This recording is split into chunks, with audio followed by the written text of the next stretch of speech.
My name is Josephine, and at 63 years old, I never expected my only son Benjamin would try to abandon me in a foreign country. When he and my daughter in law Allison surprised me with a luxury Mediterranean cruise, I was overjoyed and grateful. Until I discovered the ticket was one way, with no plans for my return. They thought they'd quietly sell my house while I was stranded overseas, but my late husband Richard always told me, always have a backup plan, Joe. And boy, did I have one for them. Before I tell you how I turned the tables, let me know where you're watching from and hit subscribe. If you've ever had to teach someone a lesson, they'll never forget. After 35 years of shaping young minds as an elementary school teacher in Portland, I was enjoying my retirement. My days had a peaceful rhythm to them that I'd earned after decades in a classroom full of energetic third graders. I volunteered at the local library twice a week, tended to my garden when the notorious Oregon rain gave me a break, and hosted my book club every other Thursday. The modest two-bedroom craftsman-style home where I lived had been my sanctuary for over 30 years. Richard and I purchased it when Benjamin was just starting elementary school. It wasn't fancy, just 1,800 square feet with a small yard, but it was filled with memories. The kitchen where Richard and I would dance while doing dishes, the living room where we'd celebrated Benjamin's high school graduation, the backyard where we'd hosted summer barbecues with friends and neighbors. 5 years ago, Richard lost his battle with pancreatic cancer. It was quick and brutal, only 4 months from diagnosis to the end. Losing my partner of 38 years left me adrift, but I eventually found my way. I kept busy, maintained my friendships, and tried to stay close with Benjamin, our only child. Benjamin and I had always been close. As a child, he was thoughtful and kind with Richard's analytical mind and my creative spirit. He'd call me several times a week after he moved away for college, and even when he started his career as a financial advisor in Seattle, he'd drive down to Portland at least once a month to visit. That all changed when he married Allison 6 years ago. She was beautiful, ambitious, and clearly unimpressed by her husband's middle-class upbringing. From our first meeting, I sensed her disdain for my modest home and lifestyle. She'd make comments like, "It must be so quaint to live in the same house for so long," with a smile that never reached her eyes. After Richard passed away, their visits became less frequent and more tense. Benjamin seemed different around her, more concerned with appearances and status than I'd ever known him to be. They'd bought a large house in an upscale Seattle neighborhood, and Benjamin's calls became brief and distracted. Financially, I was comfortable, not wealthy. I had my teacher's pension, Richard's small life insurance policy, and our house was fully paid off. I had no debt and enough savings to travel occasionally or help Benjamin if he ever needed it, though with his successful career, that seemed unlikely. Whenever Benjamin and Allison did visit, Allison would inevitably comment that my house was too big for just one person and how I must rattle around in all this space. I would laugh it off, explaining that my garden club friends came over often and I needed room for my quilting projects and book collection. Benjamin would remain silent during these exchanges, his eyes fixed on whatever drink was in his hand. In the months leading up to my 63rd birthday, I noticed Benjamin and Allison behaving strangely. They called more frequently, asked detailed questions about my health and daily activities, and seemed unusually interested in my house maintenance. "Mom, have you thought about what you'll do if the water heater goes out?" Benjamin asked during one call. "These old houses require so much upkeep. It must be overwhelming for you." "I'm perfectly capable of calling a plumber Benjamin," I replied, slightly offended. "I've been managing just fine."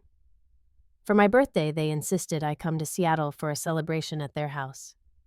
It was during that dinner that they presented me with an envelope.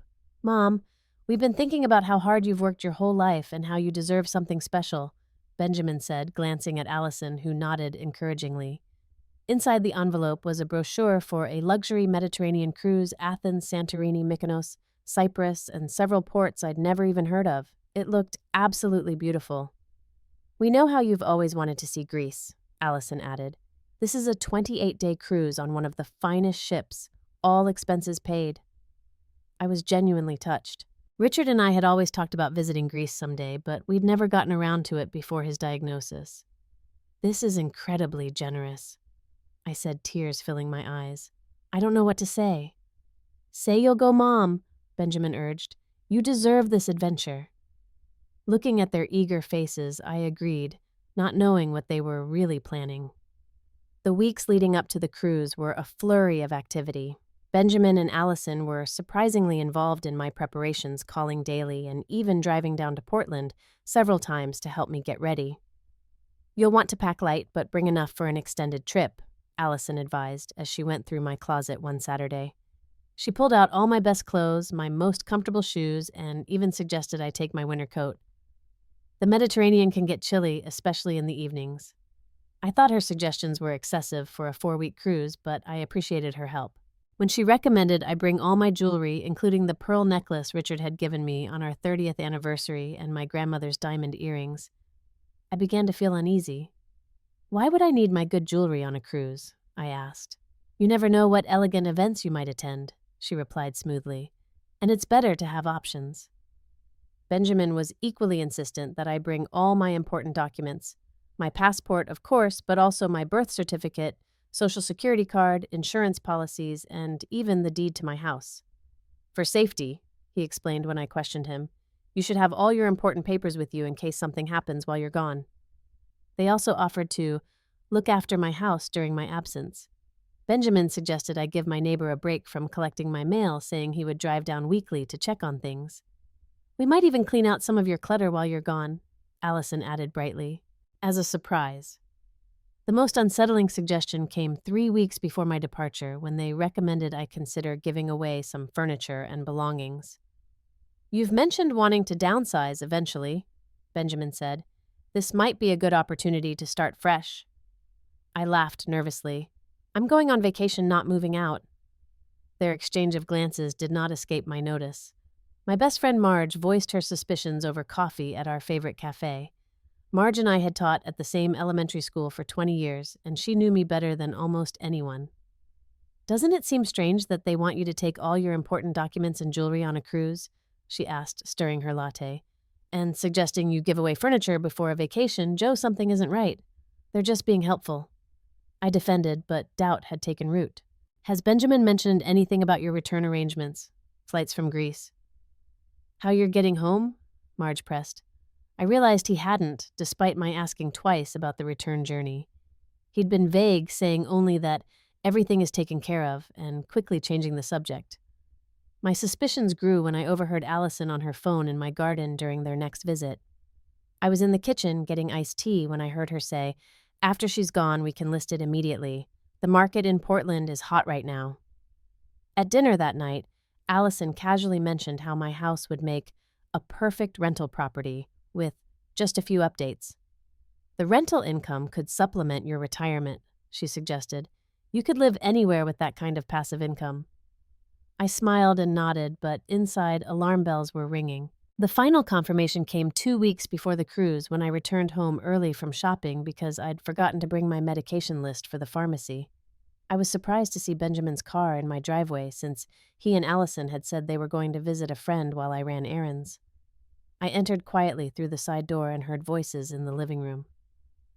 "Once the property is vacant, we can move quickly," a woman's voice was saying.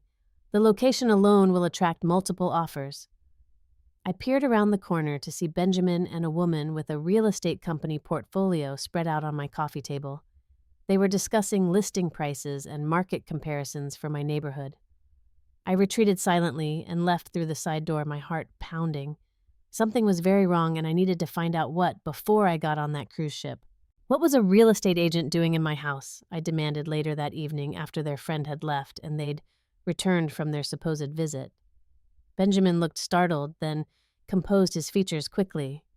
"Oh, that. We were just exploring options for you, Mom. You know, for when you might want to downsize in the future." Without discussing it with me first, I asked, watching his face carefully.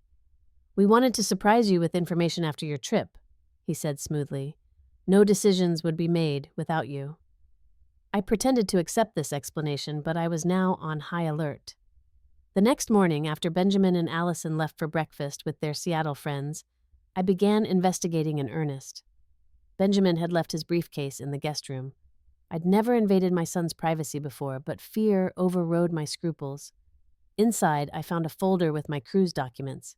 Flipping through the papers, my blood ran cold when I reached the ticket information. It was a one-way journey. There was no return booking, No flight home from the final port in a small Greek coastal town. I'd be stranded thousands of miles from home with no arranged way back. Further investigation of the papers revealed more disturbing details. The cruise ended in a remote port with limited transportation options. Getting back to Athens would require complicated bus transfers, and flights from there to the United States were expensive and infrequent. While I was reeling from this discovery, Benjamin's laptop chimed with an email notification. The screen was visible, showing a message from Allison with the subject line, "Mom's House, Timeline." Hands shaking, I opened the laptop. The email exchange between my son and daughter-in-law laid out their plan in black and white. "As soon as Mom boards the ship, we'll have the estate sale company clear everything out," Allison had written. "The realtor can list it by the end of that week." Benjamin's reply, "What about her clothes and personal items?" Allison, "We'll ship a few boxes of photos and keepsakes to her new place once we find something affordable in Greece. She doesn't need all that stuff anyway." I scrolled through more emails, each more devastating than the last. They'd researched affordable retirement communities in Mediterranean countries and concluded that my teacher's pension would stretch further in Greece than in the United States. They planned to sell my house, keep most of the proceeds for themselves, and use a small portion to secure me suitable living arrangements overseas. The betrayal cut so deep I could hardly breathe. My own son was planning to abandon me in a foreign country, sell my home out from under me, and pocket the money. The house that held all my memories with Richard, the garden I'd tended for 3 decades, my community, my friends, all to be taken from me without my knowledge or consent. I sank onto the guest bed, clutching printed copies of the most damning emails, and sobbed until I had no tears left. Looking at old family photos on my phone, Benjamin as a little boy, Richard teaching him to ride a bike, our family vacations. I couldn't reconcile those happy memories with this calculated betrayal. The physical pain of this discovery was real. My chest felt tight, my stomach churned, and a migraine began pulsing behind my eyes. I called Marge, my voice barely a whisper. "You need to come over, now." Marge arrived 20 minutes later to find me still sitting on the guest bed, surrounded by the evidence of my son's betrayal. "Those conniving little snakes," she hissed after reading the emails. "Joe, this is elder abuse. It's probably criminal." My first instinct was to confront Benjamin and Allison immediately, to scream and demand explanations, but Marge counseled patience. "If you confront them now, they'll just create a better plan," she said. "We need to be strategic about this." As the initial shock subsided, determination took its place. I remembered something Richard used to say when we'd play poker with our friends. "Never show your cards until you're ready to play them." I dried my tears and straightened my shoulders. "You're right. They think I'm just a helpless old woman they can discard when convenient. It's time to show them how wrong they are." 2 days later, I returned to Benjamin and Allison's house for dinner, presenting a perfectly normal facade. Inside, I was shattered, but years of managing classrooms full of children had taught me how to maintain composure under stress. Benjamin had prepared his signature pasta dish, and Allison had set the table with her expensive dinnerware. As we sat down to our final meal before my scheduled cruise departure the next day, Benjamin raised his wineglass in a toast. "To new beginnings and adventures," he said, smiling at me with what I now recognized as false warmth. "Some people are just meant to travel and not be tied down to one place." Allison added her tone, suggesting she'd rehearsed the line.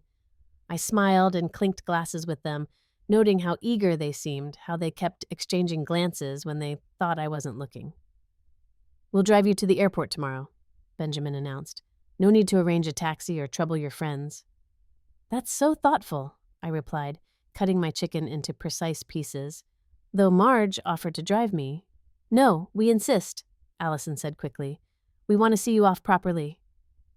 I excused myself to use the bathroom, taking a moment to splash cold water on my face and steady my breathing. As I walked back toward the dining room, I heard them talking in the kitchen, where Benjamin was getting more wine. "By this time tomorrow, we can call the realtor to list the house," Allison was saying, her voice low but excited. "Mom will be better off anyway," Benjamin replied. "She can't manage alone anymore." "And we can finally get that vacation home we've been wanting," Allison added. "The market in Portland is so hot right now, we should get at least $50,000 over asking price." I stood frozen in the hallway, the final pieces clicking into place. They weren't just trying to relocate me for my own good, as their emails had sometimes framed it. They wanted my house, my equity, my security to fund their lifestyle upgrades. I forced myself to return to the table, maintaining my cheerful demeanor through dessert and coffee, though every bite tasted like ash. When we said goodnight, Benjamin insisted on keeping my house keys. "I'll need to check on things while you're gone," he explained, pocketing them before I could object. Back at my hotel that night, I lay awake cycling through waves of grief rage and finally cold determination. The son I raised would never have done this to me. Whatever influence or pressure had changed him so drastically, I couldn't let them succeed. "All right," I whispered into the darkness. "If that's what you want, you're going to learn a lesson you won't forget." The next morning, Benjamin and Allison arrived at my hotel, practically vibrating with poorly concealed eagerness. I greeted them with an Oscar-worthy performance of excitement about my upcoming adventure. "I can hardly believe I'm finally going to see Greece," I gushed as we drove to the airport. "Richard and I always dreamed of going." "It's going to be amazing, Mom," Benjamin assured me, catching my eye in the rearview mirror. "A whole new chapter for you." If only he knew what kind of chapter was really beginning and who would be writing it. As soon as Benjamin and Allison's car disappeared from the airport departures lane, I abandoned my performance. Instead of proceeding to the check-in counter, I caught a taxi directly to the office of Patricia Lawson, an attorney I'd called from my hotel room at 6 a.m. Patricia was an imposing woman in her 50s with salt and pepper hair and no patience for nonsense. As a referral from Marge's cousin who worked in elder law, she'd agreed to see me immediately when I explained the urgency. "Let me understand this correctly," she said after reviewing the documents and emails I'd brought. "Your son and daughter-in-law gave you a one-way cruise ticket to Greece with the intention of selling your house while you're gone." "Yes," I confirmed. "What I need to know is, can they legally do that?" Patricia's response was immediate and reassuring. "Absolutely not. If the house is solely in your name, they cannot sell it without your signature on multiple documents. Even if Benjamin has the power of attorney, which I'm guessing he doesn't." "No, Richard and I never set that up," I confirmed. "Then they have no legal right to sell your property," she stated firmly. "However, the fact that they're planning this is deeply concerning.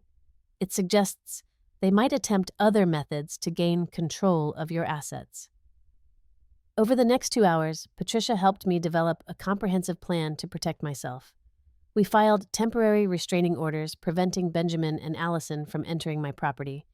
I signed documents revoking any existing permissions Benjamin might claim, explicitly stating I was of sound mind and not consenting to any sale or transfer of my property.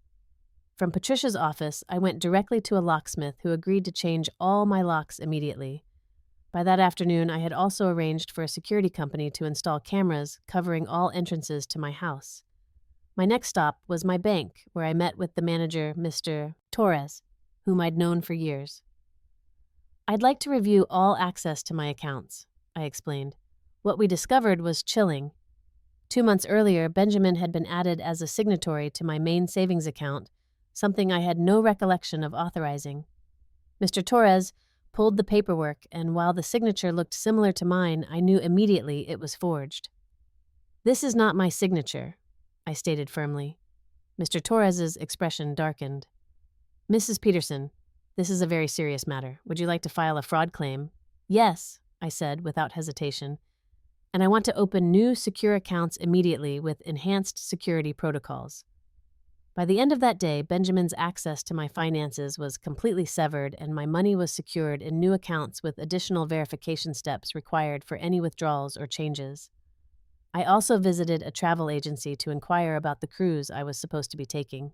The agent confirmed what I already knew: the ticket was one-way ending at a small port in Greece with limited transportation options. "This is a very unusual booking," the agent commented, frowning at her computer screen. "Most cruises either return to their port of origin or end at major transportation hubs. This final stop has only weekly ferry service back to Athens during the off-season. It's not a typical disembarkation point." When I explained the situation, the agent was appalled. I don't even have words for how wrong that is," she said.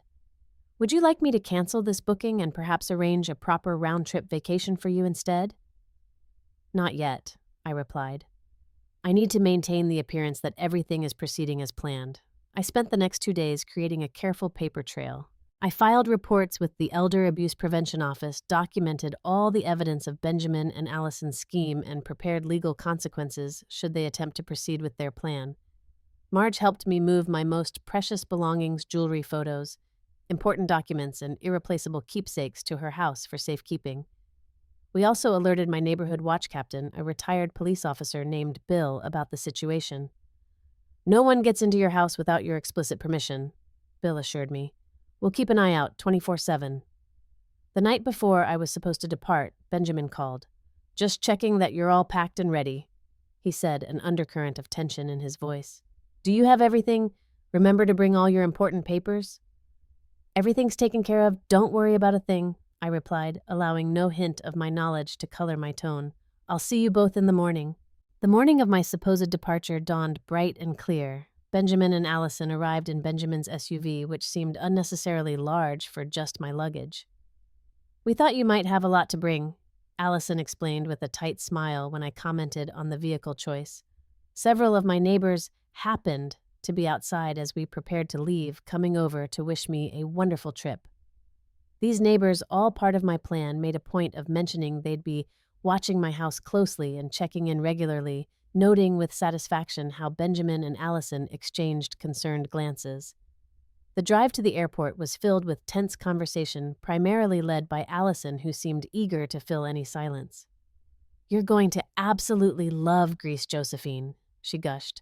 The food, the culture, the relaxed lifestyle. Some people even end up staying longer than they planned. Oh, I replied innocently. How would that work with my return ticket? A brief pause followed before Benjamin jumped in. Well, the beauty of this trip is its flexibility, Mom. You can play it by ear, see how you feel. Maybe you'll love Greece so much you'll stay, Allison added with a smile that didn't reach her eyes. Lots of Americans retire there. Your pension would go much further. How interesting, I murmured. And my house. Who would look after it if I decided to stay longer? Don't worry about the house, Benjamin said quickly. We've got everything covered. At the airport, we proceeded to the check-in counter.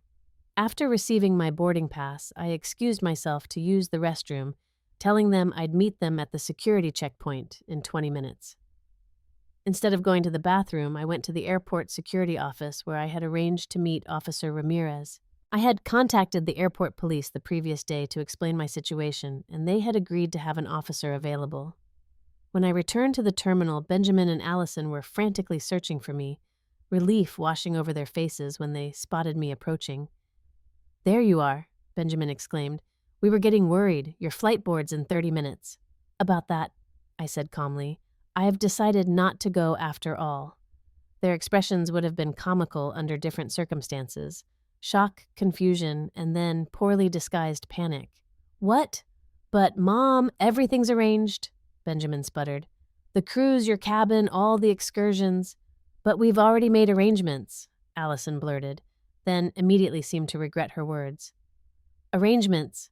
I asked, my eyebrows raised. What kind of arrangements, Allison? She means arrangements for your care during the trip, Benjamin interjected hastily. Special accommodations, dietary requests. I don't think that's what she meant, I said, my voice steady. I think she meant arrangements to sell my house while I was stranded in Greece with no way home. Their faces drained of color simultaneously. I found the emails, Benjamin.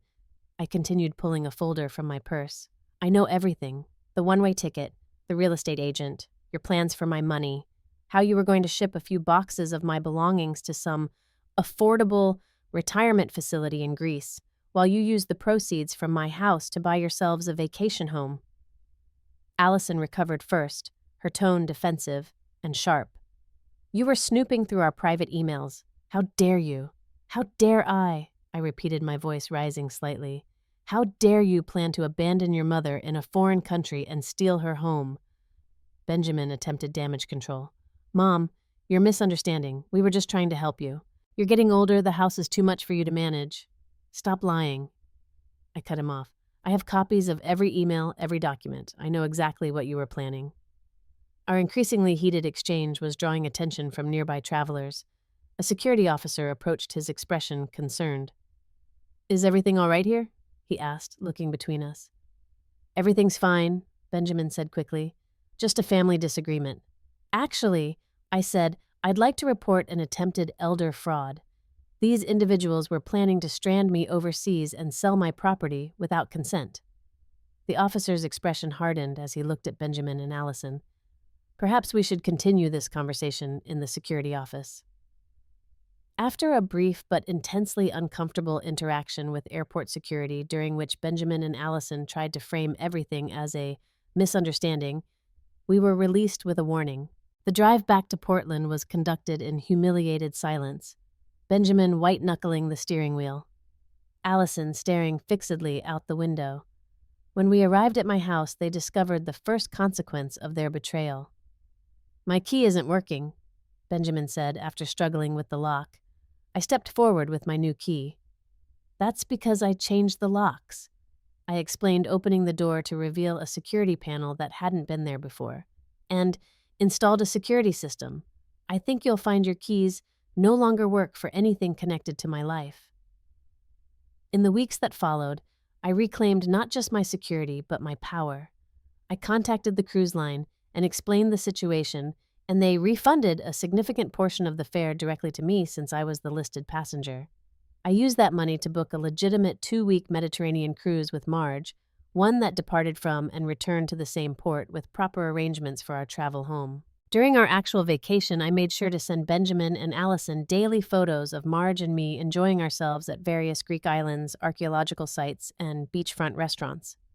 Each message included some variant of, "Isn't it nice to have a round-trip ticket?" When we returned, I discovered that Benjamin and Allison had consulted a lawyer about challenging my actions, claiming I was mentally incompetent and had overreacted to a well-intentioned plan for my care. Their lawyer, after reviewing the evidence I had collected, advised them that they had no case and could potentially face criminal charges for attempted fraud and elder abuse. 3 months after the cruise incident, I agreed to meet Benjamin at a cafe halfway between Portland and Seattle. He came alone, Allison conspicuously absent. "I'm so sorry, Mom," he said, eyes red-rimmed and voice cracking. "I don't even know how to begin to explain or apologize for what we tried to do." "You could start with the truth," I suggested. "Was it your idea or Allison's?" He sighed heavily. "It started with Allison. She kept talking about how much equity was locked up in your house, how we could use that money for investments, a second home. But I went along with it. I can't blame her entirely." "No, you can't," I agreed. "You're a grown man, Benjamin. You made choices." "I know," he whispered. "I betrayed your trust in the worst possible way. I don't expect forgiveness." "Good, because I'm not offering it right now," I said firmly. "Trust is earned, Benjamin, not given. And you've got a lot of earning to do before I can trust you again." That meeting was the first step in a long, difficult process of rebuilding our relationship. I set clear, non-negotiable boundaries. Benjamin would have no access to my financial information or property. Any future relationship would be conducted on my terms with transparency and respect as requirements, not requests.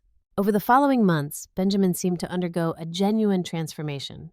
He began therapy to understand why he had been so easily influenced to betray his own mother.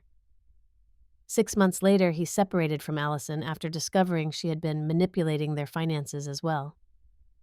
My own healing journey took different paths. I reinforced all aspects of my independence working with Patricia to create an ironclad will and estate plan that included a trusted friend as executor rather than Benjamin. I became involved with a senior advocacy group, eventually leading workshops on financial literacy and protection against elder fraud. The experience, painful as it was, led to unexpected positive changes. I formed deeper connections with my neighbors and community. I discovered a passion for advocacy work that gave my retirement new purpose. And I found a kind of freedom in standing up for myself that I hadn't experienced before. Sometimes when I'm working in my garden, I imagine Richard there with me, and I can almost hear him say, "That's my Jo, always stronger than she looks." The thought brings me comfort and pride in equal measure. The peace I've found isn't just about keeping my home or thwarting a cruel scheme. It's in the knowledge that I respected myself enough to demand better treatment even from my own child, that I had the courage to face heartbreaking betrayal and respond not with helpless acceptance but with decisive action. Trust should be earned, not expected, and it's never too late to teach someone that lesson, even if that someone is your own child. Have you ever had to stand up to family members who took advantage of your kindness? Share your story in the comments below. If my experience has helped you in any way, please like this video and subscribe to the channel for more stories about finding strength in difficult moments. And if you know someone who might benefit from hearing this, share it with them as a reminder that we all deserve respect regardless of our age. Thank you for listening. And remember, your home is more than just a house, it's your sanctuary, and you have every right to protect it.